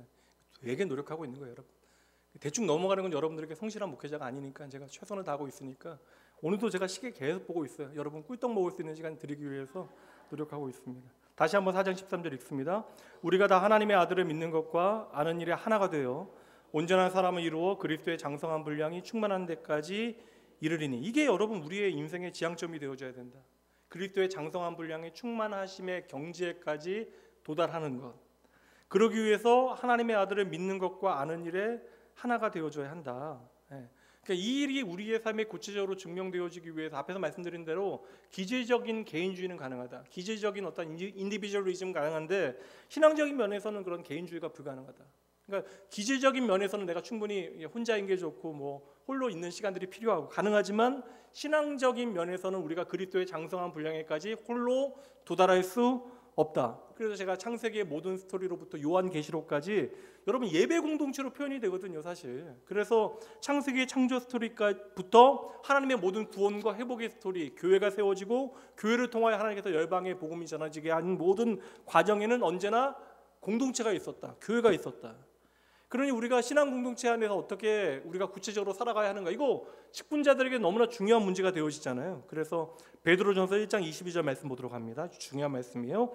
함께 읽어봅니다. 너희가 진리를 순종함으로 너희 영혼을 깨끗하게 하여 거짓이 없이 형제를 사랑하기에 이르렀으니 마음으로 뜨겁게 서로 사랑하라. 그러니까 이거 단순히 문장은 닫지 마세요. 진리를 순종함으로 결론은 뭐예요? 뜨겁게 서로 사랑하라. 그러니까 진리에 순종하는 것이 반드시 어떻게 나타난다고요? 형제를 뜨겁게 사랑하는 것으로 나타나는 것이다.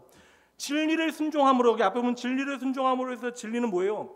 예수 그리스도 안에서 하나님께서 이루신 그 약속의 완성. 그러니까 예수 그리스도께서 우리를 위하여 행하신 모든 일, 이게 진리가 되어지는 거예요. 이걸 우리가 두 글자로 복음이라고 이야기하는 거예요. 그러니까 우리가 그 복음에 순종하게 되어질 때, 복음에 순종하게 되어지면 우리의 영혼이 어떻게 되어진다고요? 깨끗하게 되어진다. 그러니까 복음이 우리를 변화시키면 우리가 깨끗하게 되어진다. 의로워진다. 그러니까 우리의 내면이 변화되어지기 시작한다. 근데 그 내면이 변화되어지니까 그 내면의 변화의 결과가 어떻게 나타난다는 거예요? 마음으로부터 뜨거워져서 서로 사랑하지 않고는 견딜 수 없는 마음이 주어지는 거. 그러니까 냉랭하지 않는 거. 저는 그래서 믿음의 공동체 안에 우리 애들 섬기고 교사분들 보면 애들 섬기는 것들, 서로도 귀히 여기는 것들, 물론 그 안에 뭔가 아웅다웅하는 것도 분명히 있겠죠. 그런데 교사들의 아이들에 대한 진심, 그리고 이게 선대하는 모습, 교사들끼리 교육자를 귀히 여기는 마음들. 가끔씩 보면 제 방에 우리 목사님들이 똑똑거리고 뭘 가져와요. 어느 날은 뭐 음료수와 커피를 한꺼번에 3잔을 한 2시간 안에 3잔을 막 가져와요. 잠깐 지나가시다가 목사님들 커피 마시라고 주고 가시는 거예요. 아무리 많아도 좋습니다. 그냥 남겨놨다가도 마셔요. 다음 날이라도. 이게 그런 마음들이니까 이게 사람이 그래 알아. 어제도 우리 권사님 한 분이 저희 밥 사주신다고 멀리서 오시는데 비 오니까 오시지 말라고 이야기했더니 벌써 저기 차 타고 벌써 올림픽공원 오셨다고 막 그러셔가지고 그냥 감사해요. 다 그냥. 우리가 함께 신앙생활하는 것이 얼마나 귀하고 아름다운가를 우리가 좀 확인하는 거. 내가 구체적으로 하나님 사랑하는 것을 형제 사랑으로 증명해내는 거, 이거 정말 중요합니다. 그러니까 우리가 복음이 우리 안에 일하고 있다면 우리가 서로 뜨겁게 사랑하는 것, 이게 순종이다. 이게 서로 우리가 마음으로부터 뜨겁게 사랑하는 것을 통하여 우리는 진리에 순종하고 있다는 사실을 증명해내는 것이다. 그럼 여러분 순서가 분명해요. 우리가 진리를 받아들이고 순종하게 되어지면 무엇이 변해요? 내 마음이 변한다. 내 내면이 변화되어진다. 그리고 내 내면의 변화는 행위로 나타나는 것인데 그것은 바로 하나님의 사랑이 누구에 대한 사랑이요? 형제 사랑으로, 주의 몸된 교회 사랑으로 드러나게 되어진다. 그리고 여러분 사랑은 허공에 하는 것이 아닙니다. 불특정 다수에 대해서 하는 것이 아니에요. 사랑은 여러분 기차 뜨겁게 사랑하는 거예요. 그러니까 내게 구체적으로 주신 사람들을 먼저 사랑하는 것으로부터 우리는 사랑을 연습해야 하는 것입니다. 그 우리가 진리를 깨닫게 되어지고 함께 믿음의 공동체 안에 성숙해하는 과정 가운데 이게 교회가 얼마나 중요한가, 교회라고 하는 환경이 우리에게 얼마나 필수적인가를 우리가 알아야 하는 것입니다. 그래서 교회 안에서는 그리스도의 아름다운 덕을 여러분 열심히 증거해 내셔야 돼요. 그래서 오래 참으셔야 된다. 교회는 참는 것만 잘해도 용납이 어렵지 않아요. 참다 보면 용납이 됩니다. 하나님의 오래 참으심을 기억하시고 여러분 서로 오래 참아주셔야 돼요. 그렇게 교회 안에는 여러분 때로는 오래 참음을 통하여 하나님의 선하심을 증명해내야 되는 순간들이 반드시 필요하다는 거예요. 아름다운 영향력을 발휘하셔야 됩니다. 고린도전서 11장 1절 바울 사도가 고린도 교회 성도들에게 이야기합니다. 함께 읽어보죠. 내가 그리스도를 본받은 자 된 것 같이 너희는 나를 본받는 자가 되라. 여러분 이게 예전엔 제가 보면 이런 말을 어떻게, 그러니까 바울 사도 정도 되니까 이런 말을 할 수 있지, 이거 여러분 아닙니다. 내가 그리스도의 완전함에 이르렀기 때문에 나를 따라와라, 나만 바라봐라 하는 얘기가 절대 아닙니다. 이거 그랬다면 초대교회 공동체는 완전히 깨어졌을 거예요. 바울 사도의 의도는 무엇이에요? 내가 진리를 알게 되어졌고 진리를 배웠고 내가 오늘 부족하지만 예수 그리스도를 닮아가는 그 길 위에 있으니까 나를 본받는 게 아니라 진리에 오늘 순종하고 있는 너희를 이토록 사랑하고 있는, 그러니까 진리에 순종하는 나를 본받아라. 그러니까 진리에 순종하고 있는 자신을 본받아라고 이야기하는 거예요. 그러니까 진리가 우리 안에 움직이고 있다는 것을 확인하기 위해서 반드시 교회가 필요한 거예요. 함께 한번 따라해 주세요. 우리는 모두 교회가 필요합니다. 그래서 그리스도의 몸된 공동체에는 하나님을 먼저 따라가는 사람들이 반드시 있어요. 그리고 앞서가는 사람들, 그들을 돕는 사람들, 그리고 믿음이 연약한 이들을 함께 일으켜 세우는 사람을 세우는 사람들이 반드시 필요한 것입니다. 이것을 위하여 여러분 직분자들이 교회 안에는 있어야 하는 것이에요. 그래서 저는 예전부터 나는 사람만 보고 하나님만 보고 교회 다녀요 하는 이야기 저는 어떻게 듣냐면 저는 사람 보지 않고 하나님 보고 교회 다닙니다 말은 얘기하면 저는 이 교회에서 상처 너무 받았습니다 그렇게 들어요. 이게 사실 뭐 어떻게 이게 여러분 이게 좋은 말 같지만 이 안에는 두 가지가 다 있어요. 상처도 있고 교만도 있습니다. 이게 사실 엄밀히 따지면 거짓말이에요. 교회는 여러분 따라해 주세요. 교회는 사람이 보여야 합니다.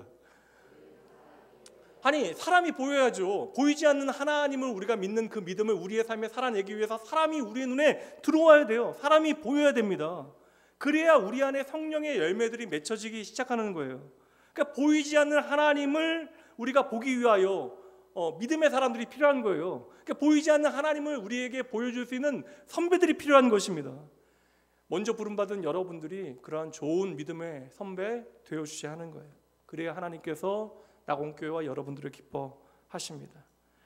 그래서 신앙 공동체는 반드시 그 복음을 증명해내고 복음을 전수하는 일이 필요합니다. 기독교 공동체는 그렇게 지금까지 명맥을 유지하고 자라왔던 거예요. 에베소서 2장 7절 말씀 함께 봅니다. 함께 읽어보죠.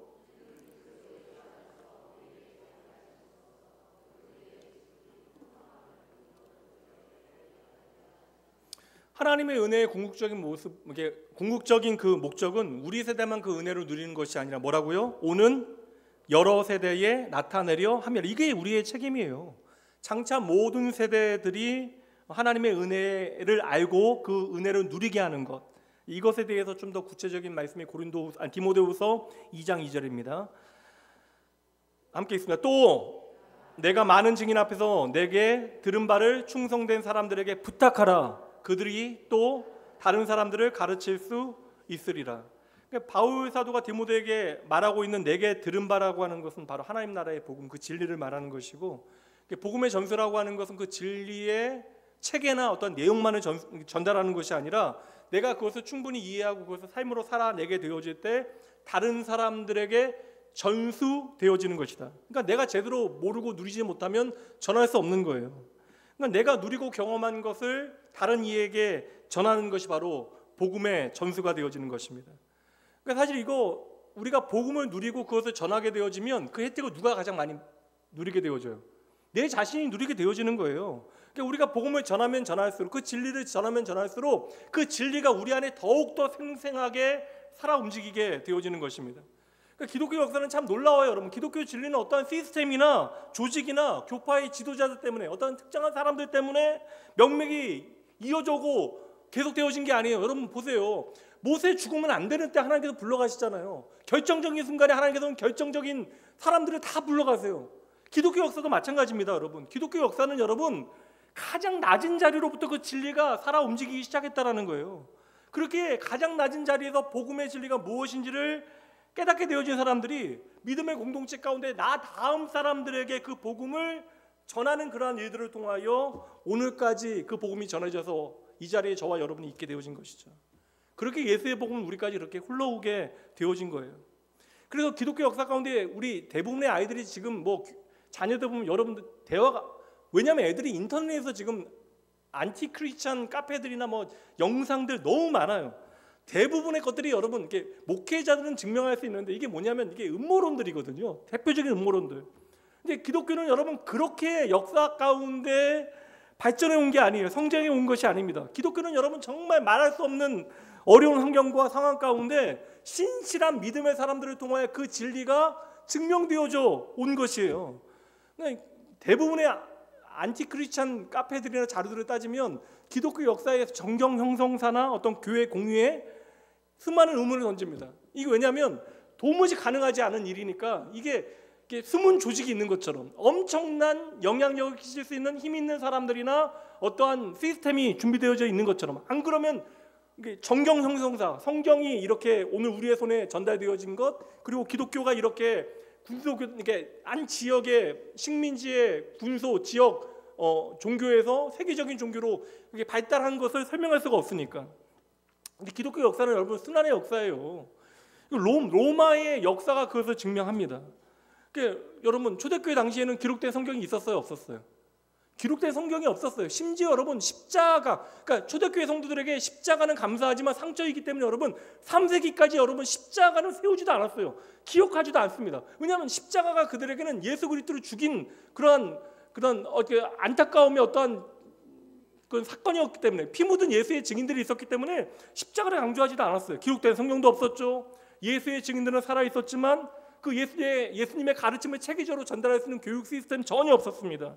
그리고 뭐 교회 안에 전통이라는 것이 있었어요. 오늘날 우리는 사도의 전통에 따라 신앙생활을 하고 있지만 사도의 전통도 없었을 때 교회 다닌다고 여러분 집에서 쫓겨나고 온갖 고생하게 되어지고, 로마의 자료들에 따르면 여러분 이게 기독교인들은 공무원이 안 돼요. 그리고 길드, 상업, 조합에도 못 들어가. 그냥 우상 숭배를 해야 되니까. 그러니까 그 조합을 지켜주는, 상인들의 조합을 지켜주는 신들에게 제사를 지내야 되기 때문에 여러분 이 초대교회 당시에는 기독교인들은 공무원도 안 됐고 장사해서 먹고 살 수 있는 방법도 없었어요.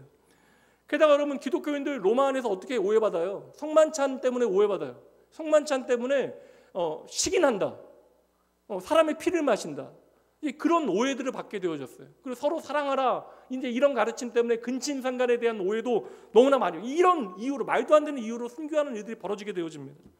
게다가 여러분 세계 역사 가운데 예수의 제자들이요, 이게 그 시작이 되어지는 예수의 제자들이 다 죽임당한, 그러니까 그 제자들이, 수제자들이 다 죽임당한 종교는 없어요. 유일하게 기독교만이 그러합니다. 기독교가 힘이 있었다라면 여러분 이런 일들을 경험할 필요가 없어요.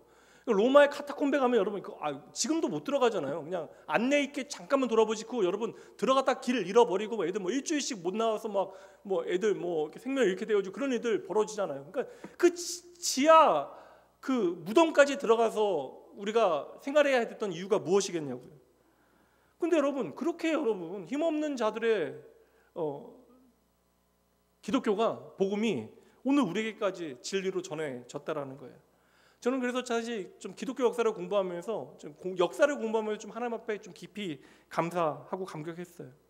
그리고 하나님께서 오늘도 우리를 통하여, 말도 안 되는 부족한 우리를 통하여 그 진리가 흘러가기를 원하시는 것이죠.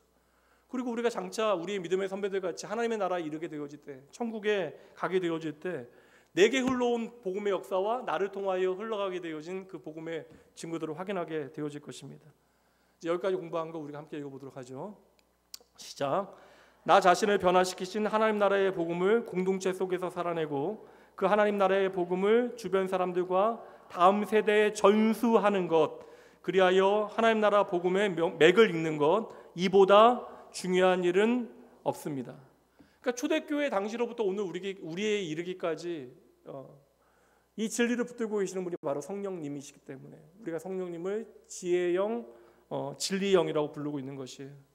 그러니까 성령 하나님께서 계셨기 때문에 그 팔레스틴의 그 조그만 지역 종교에 불과했던 기독교가 로마 제국의 통치를 뒤엎게 되어진 것이죠. 이거 여러분 사회학적으로나 종교 비교학적으로나 전혀 설명이 안 돼요. 전혀 설명이 되지 않습니다. 그러니까 해석이 안 되니까, 그러니까 인과론이 형성이 안 되니까 수많은 찌라시들과 음모론들이, 그럴듯한 음모론들이 만들어지게 되어진 것이죠. 다시 말씀드리지만 기독교는 여건이 좋아서 여러분 성장한 것이 결코 아니에요. 도리어 인생의 무능을 통하여 하나님의 영혼을 바라보게 되어졌던 사람들, 여건이 척박하면 척박할수록 교회와 교인들은 더욱더 하나님 의지하고 성령의 인도하심을 바라봤다라는 거예요. 요한복음 14장 16절 말씀, 내가 아버지께 구하겠으니 그가 또 다른 보혜사를 너희에게 주사 영원토록 너희와 함께 있게 하리니. 임마누엘의 약속은 또 다른 보혜사이신 성령 하나님을 통하여 우리에게 계속되어지는 거예요. 그래서 성령 하나님께서 교회를 지금까지 지켜오신 것입니다. 그래서 지역교회에 위기는 있을 수 있어요. 그러나 영원한 하나님의 교회는, 하나님의 교회는 이제 하나님의 영속적인 교회는 영원하다는 거예요. 하나님의 교회는 절대 망하지 않는다는 것입니다. 왜냐하면 성령님께서 교회를 지키시기 때문에. 그래서 요한복음 16장 13절 말씀도 함께 읽어보도록 하죠. 시작. 그러나 진리의 성령이 오시면 그가 너희를 모든 진리 가운데 인도하시리니 그가 스스로 말하지 않고 오직 들은 것을 말하며 장래일을 너희에게 알리시리라. 이것 때문에 이제 성령 하나님을 통해서 예언의 사역 같은 거 이야기하는데, 여러분 성령께서 하시는 일은 오직 우리로 하여금 그 진리를 말하게 하시는 거예요. 그리고 그 진리 가운데 장래일을 우리에게 알리신다는 것입니다. 이 장래일은 예언이 아니라 예수 그리스도 안에서 확정되어진 결과, 하나님의 나라는 완전히 우리 가운데 임한다. 하나님의 나라는 반드시 우리 가운데 다시 임한다. 예수님은 반드시 우리 가운데 오신다. 이걸 얘기하는 거예요. 이 진리를 소망하며 우리는 살아가야 한다라는 거예요. 주님 오실 때까지 주님 기다리며 성령의 열매에 맺어가며 우리의 인생을 살아가야 하는 것입니다. 그래서 여러분 진리를 여러분 모호한 구조로 만들지 마시라고요. 그냥 신학적 체계나 여러분의 말의 고백으로 그럴듯한 어떤 종교적인 형태로 여러분 만들어내지 마시고, 이 진리는 반드시 우리의 삶의 구체적인 형태로 나타나야 되는 것이고, 이렇게 진리를 우리 안에 적용하는 일을 우리 안에서 누가 하신다고요? 성령께서 하신다고요. 그래서 이것을 성령께서 보증하신다. 성령께서 마지막 때까지 우리에게 그 진리를 인치시어 증명하신다. 에베소서 1장 13절 14절 시작. 그 안에서 너희도 진리의 말씀 곧 너희의 구원의 복음을 듣고 그 안에서 또한 믿어 약속의 성령으로 인치심을 받았으니 이는 우리 기업의 보증이 되사 그 얻으신 것을 속량하시고 그의 영광을 찬송하게 하려 하심이라. 아멘. 이게 제가 성령님에 대해서 공동체 나눌 때 성령님에 대해서 이야기했지만, 성령 하나님께서는 그 진리를 우리 안에 보증하시는 거예요. 보증하실 때 성령 하나님께서 인간 도장 꺼내서 당신의 이름으로 확인 도장 꽝꽝 찍으셨다는 거예요. 이게 성령의 인치심입니다. 이 인치심은 무엇을 확인하는 도장이에요? 우리가 바로 하나님의 백성, 하나님의 사랑받는 자녀, 우리가 하나님의 소유. 이거 성령 하나님께서 마지막까지 보증하시겠다라는 거예요. 그리고 오늘도 우리는 무엇을 기다리며 살아가야 하는가? 14절 말씀에 무엇을 기다리며 살아가야 돼요? 14절 말씀 다시 보여주세요. 무엇을 기다리며 살아가나? 하나님의 구원이 완성되어지는 거, 우리를 속량하시고 그의 영광을 찬양하게 하시는 그 일, 그러니까 하나님의 구원을 우리는 완성되어지기를 기다리고 있는 거예요. 성령님께서는 이를 위하여 우리 안에 하나님의 기업의 성숙함을 보증하시고 끝까지 우리를 책임져 주신다. 그래서 우리가 살아갈 때 반드시 우리 안에 있어야 되는 분, 주의 몸된 교회에 반드시 계셔야 하는 분이 바로 성령님이시다. 이게 그래서 교회의 영이신, 교회 공동체의 영이신 성령 하나님. 그래서 성령 하나님께서 오늘도 교회를 이끌어가고 계시고요. 성령 하나님께서 우리 안에 하시는 일이 바로 이것이다. 오늘 2025년 낙원교회 중요한 표어가 되어지는 홍구 구절이기도 합니다. 이 말씀 에베소서 2장 22절 시작. 너희도 성령 안에서 하나님이 거하실 처소가 되기 위하여 그리스도 예수 안에서 함께 지어져 간다. 우리는 성령의 전이라는 거예요. 하나님께서 마지막 임하실 때 하나님께서 거하시는 그러한 처소로 우리는 완성되어져 가야 한다. 그래서 교회라고 하는 것은 건물이나 시스템이나 조직으로 끝나는 것이 아니라 하나님께서 영원히 거하시는 처소가 되어지기 위하여 계속해서 함께 만들어져 가야 되는 종말론적인 공동체가 되어져야 한다. 이 일을 주도적으로 우리 안에 이끌어 가시는 분이 계시니 그것이 바로 진리의 영 되신 성령 하나님이시다. 오늘도 저와 여러분 그러니 성령 하나님 안에서 함께 주의 몸된 교회로 지어져 가고 있습니다.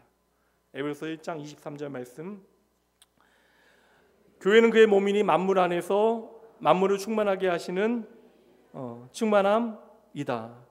그러니까 성령 하나님께서는 우리로 하여금 교회답게 만드시는 일을 믿음의 공동체 안에 계속 하신다라는 거예요. 그런데 이거 제대로 못하면 성령 하나님께서 근심하십니다. 에베소서 4장 30절, 하나님의 성령을 근심하게 하지 말라. 그 안에서 너희가 구원의 날까지 인치심을 받았다. 이건 분명한 사실인데, 그런데 우리가 성령을 근심하게 하는 일을 할 수 있다라는 거예요.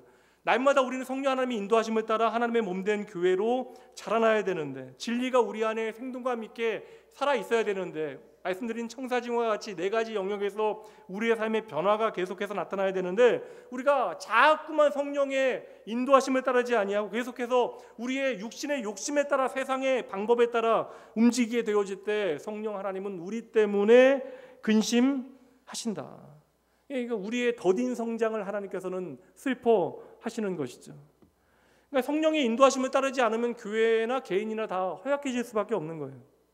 이게 조심스러운 표현인데, 우리는 뭐 민주주의하고 교회는 사실 민주주의하고 뭐 토론하고 투표하고 그렇게 해서 여러분 사실 움직이는 공동체는 절대 아닙니다. 사실 교회는 성령 하나님의 인도하심에 따라 성령님께서 인도하실 수 있도록 그 진리가 살아있도록 해야 되고요. 그 진리가 선포되어지고 그 진리에 순종해야 되고, 그리고 그 뜻을 분별하는 일이 가장 중요한 일이 되어지는 거예요. 그래서 성경에 보면, 창세기로부터 보면, 말씀에 보면 하나님께서 참 좋아하시는 방법이 있어요. 사람을 뽑으시거나 어떠한 일을 하실 때 하나님께서 자주 사용하시는 방법이 뭐예요? 제비뽑기 하시잖아요. 여호수아 말씀에 보면 땅 나눌 때도 하시고, 심지어 성전 안에서 사람들 이제 지금을 나누실 때도 제비뽑기 하시고요. 역대상 말씀에 보면, 사도행전 보면 여러분 2명의 사도 후보 중에서 어떻게 해서 여러분 마띠아를 뽑아요? 제비 뽑아서 해요. 근데 중요한 건 뭐냐면, 이제 여기서 우리가 해야 되는 일은 그 대상이나 어떤 일들이 제대로 하나님의 진리의 말씀에 따라 진행되어질 수 있도록 우리가 분별하고 그 일을 준비하느냐, 이제 이것은 우리가 해야 되는 일이고, 근데 이 일의 최종적인 결론은 누가 되셔야 돼요? 성령님의 인도하심. 그러니까 성경의 기준에 따라 우리가 일을 결정하고 있는가. 그러니까 교회 안에 다수의 사람들이 때로는 어떤 결정을 할 때 이게 분명하게 명백하게 성경의 기준에 위배되어진다, 이거 아니다라고 이야기해야 되고, 그 아니다라는 것이 성경의 근거에 분명하다면 우리는 목사가 되어졌건 장로가 되어졌건, 이게 정치 제도에서는 목사와 장로가 교회를 움직이는 리더 그룹이지만 성경의 원리에 어긋나다면 그 작은 한 사람의 이야기에도 귀 기울여야 하는 것이 건강한 교회 공동체가 되어지는 것이죠. 그래서 여러분, 성령이 우리 때문에 근심하시면 우리는 마지막 세대를 제대로 살아낼 수 없는 것이에요. 그러니 여러분, 이거 얘기 드리면 한도 없고, 성령의 인도하심에 따라 진리를 분별하고 하나님의 기쁨이 되어지는 여러분과 주의 몸된 교회 낙원교회가 되어질 수 있도록 함께 여러분 기도해 주셔야 합니다. 아이고, 끝내려고요. 뒷부분은 그렇게 공부 안 해도 될 것 같아. 이미 너무 많이 공부했으니까. 3페이지, 4페이지, 5페이지, 6페이지. 이제 좀 숙제를 내드리려고요. 여기 과제, 마지막 과제인데, 지금까지 공부한 것 좀 정리해 내시고요. 구체적으로 좀 적어 주세요. 어떻게 우리가 살아가야 하는가. 숙제 낸다 그러면 막 중얼중얼 하시고 막 그러시는데, 그리고 특별히 임직자들은 어떻게 내가 섬겨야 하는가 한번 좀 정리를 해주세요. 이번에 저희가 사실 임직회나 사실 임직식 준비하는데 형식에 좀 매이지 않으려고 우리가 총회에서 정해놓은 중요한 형식들은 다 지키되, 이 일을 위해서 교육자들이나 어떻게 우리가 준비해야 되는 고민이 있습니다. 그래서 임직회를 만드는 것도 사실 이게 제가 우리 교육자도 되게 못살게 굴어요. 임직회를 만드는데 가능하면 하나의 나무에서 만들어진 임직회를 좀 만들어라. 뭐 그런 거. 왜냐면 이게 별거 아니라도 우리가 의미를 좀 부여하는 게 중요하기 때문에, 우리 차목사님에서 제가 너무 괴롭혀요. 막 지금 임직회를 만드는데 그게 하나의 나무에서 나오면 좋겠다. 그리고 임직패 앞면에는 교인들의 바램을 적고 뒷면에는 우리 임직자들의 다짐을 좀 적으면 좋겠다. 뭐 그런 얘기들 계속 지금 하고 있어서, 그래서 이게 뭐하냐면 여러분들이 정리하셔서 내시는 거 요약하시면 그 여러분들이 이제 다짐하시고 결정하신 걸 임직패에 적으려고 하고요.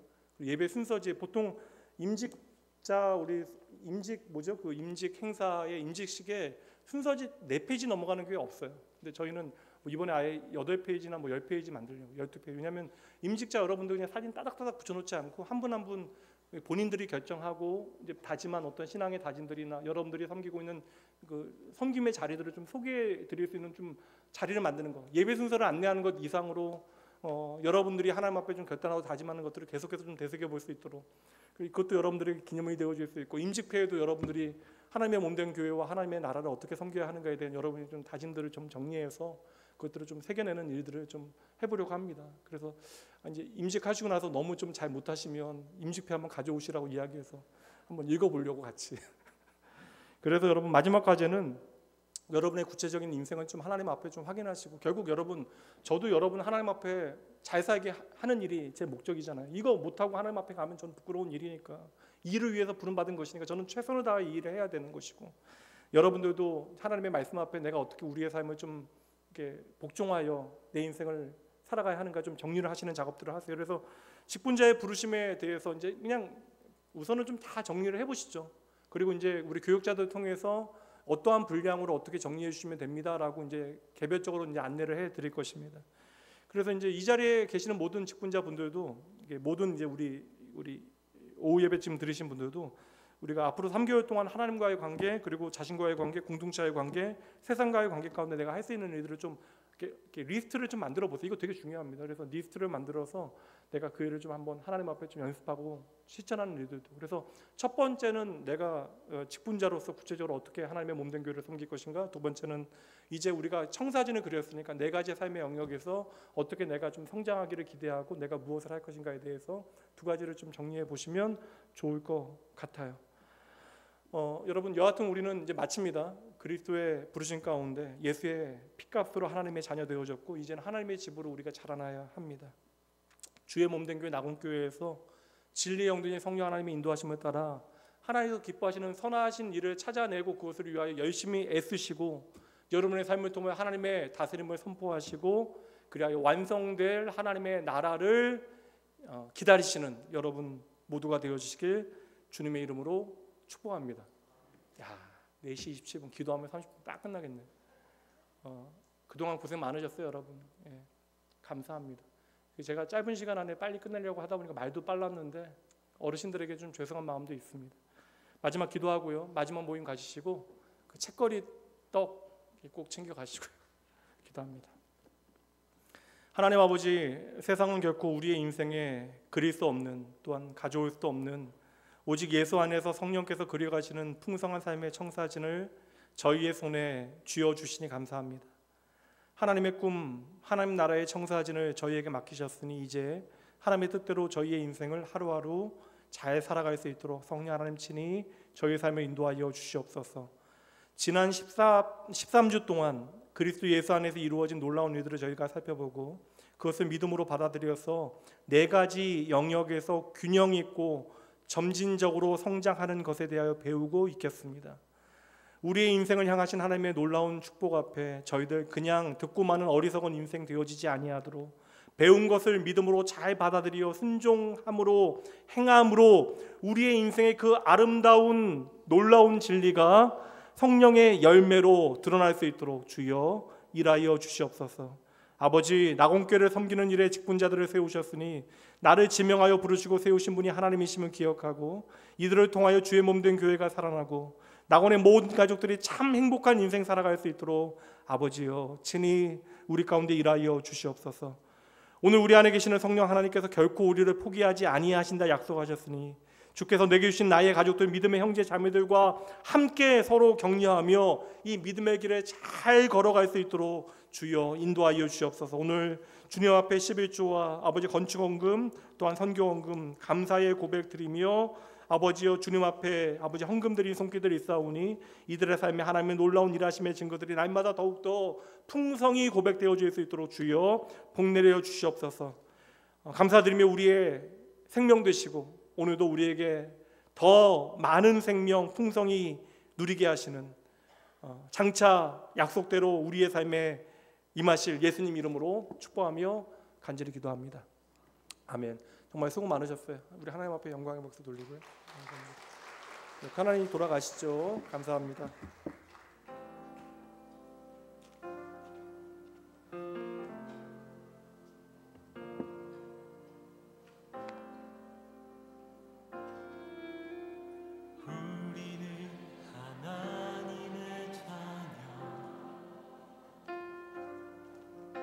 주 사랑 안에 우리 거할 때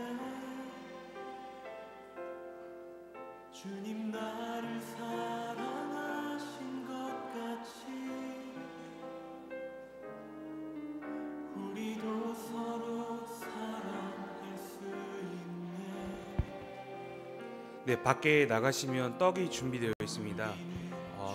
임직자분들, 예비 임직자분들 조별 모임하실 때 저희가 따로 갖다 드리지 않으니까 떡이 없어요 라고 하지 마시고 지금 챙겨가셔야 합니다. 더불어서 과제는 앞서 PPT에 나와 있던 것처럼 10포인트 구역 1장 이상입니다. 줄간격 너무 넓게 하시면 안 돼요. 여러분들 오늘 설교 들으신 것처럼 예비 임직자로 부르셨기 때문에 고민하시고 꼭 잘 써서 제출해 주시면 되겠습니다.